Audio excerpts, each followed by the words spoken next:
It was a conviction that sent shockwaves throughout Egypt. Former President Hosni Mubarak was sentenced to life in prison nearly 18 months after he was ousted by a popular revolt.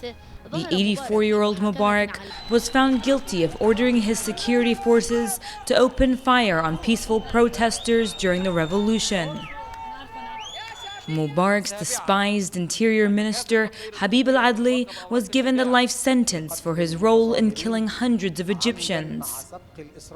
However, al-Adli's assistants, charged with carrying out the deadly orders to subdue demonstrators, were acquitted, along with Mubarak's sons, Gamal and Ala Mubarak.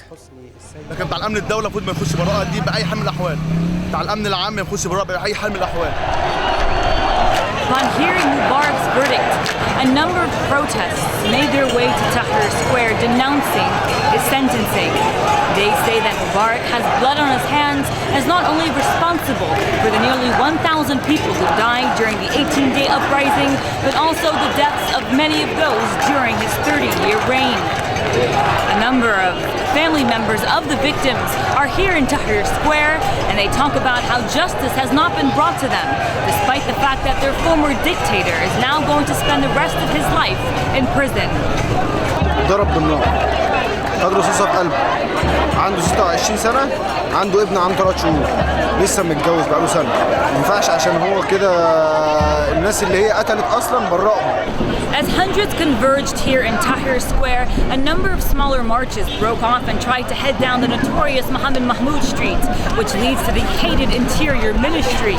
As you can see, a number of protesters set up a security barricade.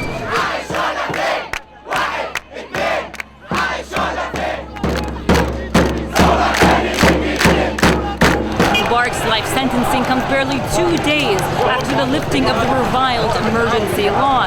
Egypt was under a state of emergency for more than 3 decades. The Islamic-backed parliament voted against the laws after it was further imposed by the military junta during the transitional period. Human rights activists cite that under the emergency law, tens of thousands of Egyptians were rounded up, detained, and convicted. Meanwhile, at the entrance to Tahrir Square, anger toward Mubarak is shifted to his former prime minister, now a top contender in Egypt's presidential race. This is a triumphant moment for protesters who have been actively campaigning against the possible presidency of Ahmed Shafiq. A group of young people climbed this building here and tore down one of the billboards of Ahmed Shafiq, Mubarak's former prime minister. In what's very reminiscent to the 18-day uprising here in Egypt, a number of protesters back then were ripping down Mubarak's billboards. Now, in a sign of disgust and disdain toward Ahmed Shafiq's possible candidacy, people are tearing down his billboards.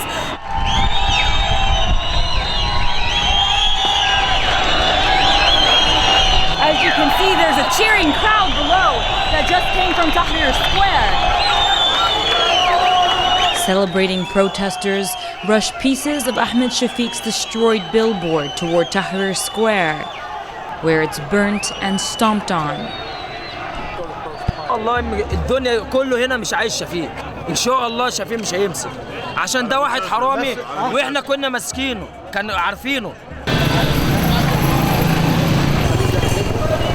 As usual, a number of security barricades have been set up at the entrances leading into Tahrir Square.